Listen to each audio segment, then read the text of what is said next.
When it comes to sound bars, Samsung has always been one of the best options out there. Well, hey guys, Juan here. Thanks for stopping by my channel and checking out this video. So today we're going to talk about the Samsung soundbar and what it's been like now that I've used this thing for a whole month.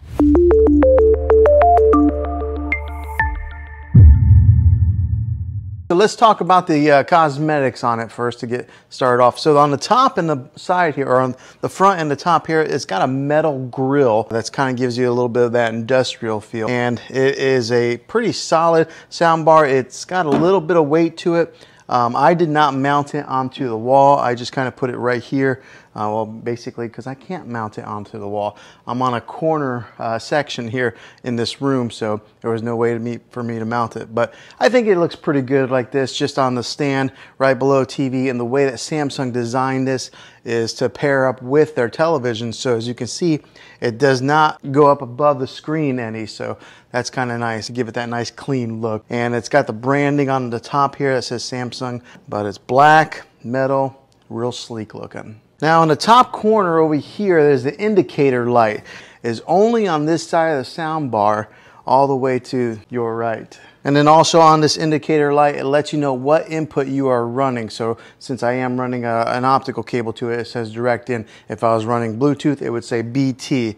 And if you're running like through an HDMI cable, it would say that also. Now the remotes on these things, they are really thin like that, so that makes it kind of easy to get lost in a couch or a chair, but they're really similar to the QLED TV remote. So let's take a good look at here. So this one here is the QLED remote, this one here is a soundbar remote. As you can see, there's not a whole lot of difference between the two. They're both real thin, they're angled like that, but whenever you do hook in this sound bar, and if you are hooking it into a Samsung TV, then you don't need the sound bar remote. You can control everything with the TV remote. Now on the remote control for the sound bar, you can turn up the subwoofer sound and the regular sound volume. So it does give you two different options on there. Now the different sound types that this thing has, the different sound modes are standard, surround, Game Pro, and adaptive. Now the differences with these models is that surround gives you that all-around widest sound stage, particularly in like a bigger section, so it gives you that nice all-around sound.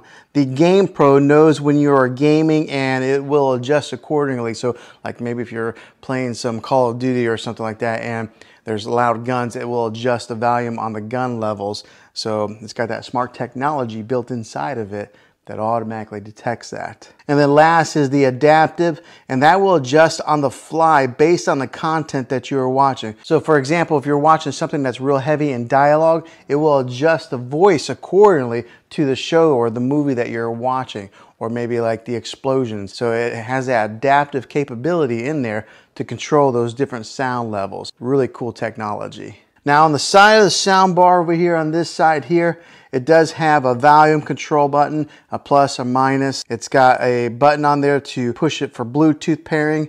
And what you would do with that, when you push the Bluetooth pairing, you gotta push it, it'll come up there, Bluetooth. Then you gotta hold the Bluetooth button for about 5 seconds, and then that sets it into pairing mode to pair it with whatever device that you're wanting to Bluetooth with it. So it is a little bit of a learning curve on that, but and it's really clean with not having a whole lot of buttons on the side there. And then of course there's the power button on the side as well. But when it comes to the Bluetooth, you might have to have a little bit of patience. 5 seconds. Okay, so now let me give you a little bit of a sound test with this to show you guys what it sounds like, and then I'll dive into more of the specifics with it.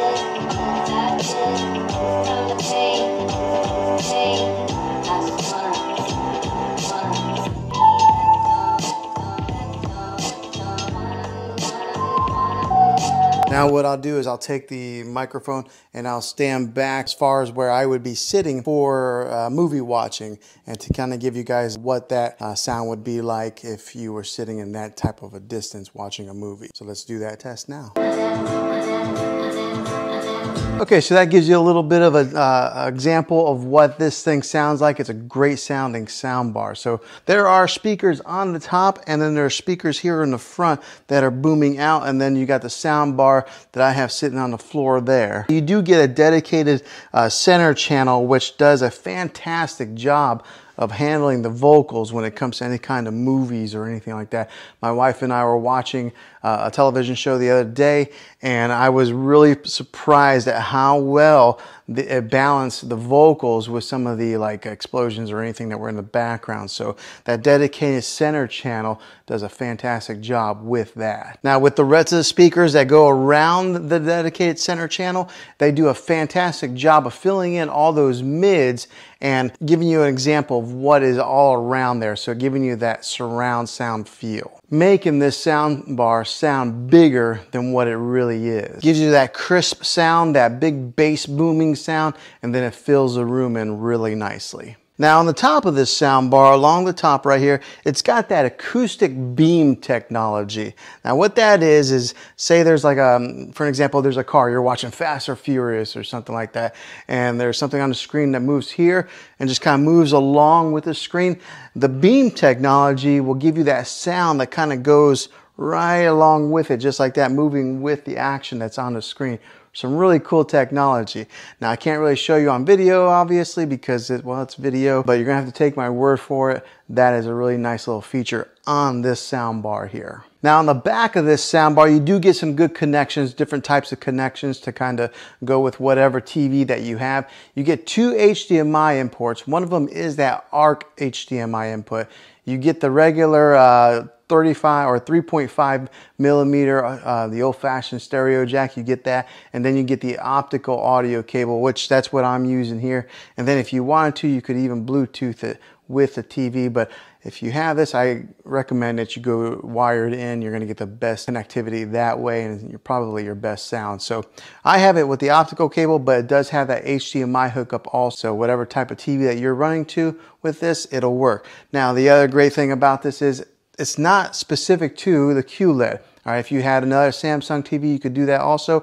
Or if you had another brand TV, Vizio, LG, or something like that, you could still use the soundbar with those models of televisions. But if you do purchase a QLED TV like I got here, I recommend that you complement it with one of these awesome soundbars. It just makes it a really cool movie experience, especially if you're spending that kind of money. Go ahead and just spend a few extra $100 and get this soundbar, and then you'll never have to go to the movie theater. You can just kind of stay home and watch your movies that way. But having those different hookups on the back of this thing make it very versatile to what you can hook this soundbar up to. Okay, so now what's it been like owning this soundbar for one whole month? It has been a great soundbar. I can tell the big difference between using the TV sound and this sound here.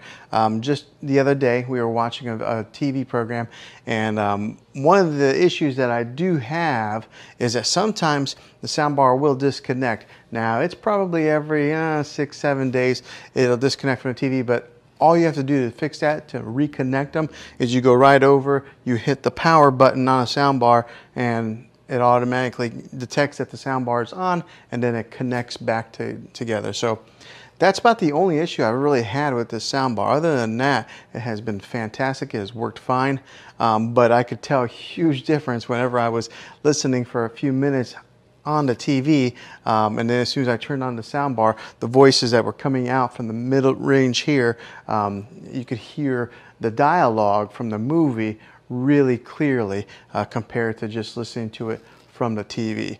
The sound, as far as the bass goes on this thing, it like almost rumbles the floor a little bit because the subwoofer is down here on the floor, and then there are some bass speakers built into this thing, and so whenever we are watching any of those action type of movies and there's explosions or guns going off, you really can feel it. So this has been a really good purchase for me. I know soundbars are usually a splurge. I mean, you can watch TV and get all the sound from the TV, but make your movie watching experience a little bit better, buying one of these is worth the money. So after owning this thing a month, would I buy it again? Absolutely, I surely would, because it has done a very good job at making or enhancing our movie watching experience, our TV shows, and I've even had some guests come over where they've been watching TV and they can tell a difference of the quality on the speakers and the sound that comes out of these things. So 1 month later, Samsung Cardin speaker here that has been doing a really good job, so I definitely recommend it. Well, hopefully this video was helpful to you. If it was, click a thumbs up on this. Go ahead and subscribe to my channel. I make tech videos all the time, and I would love to have you back in the next one. Take care.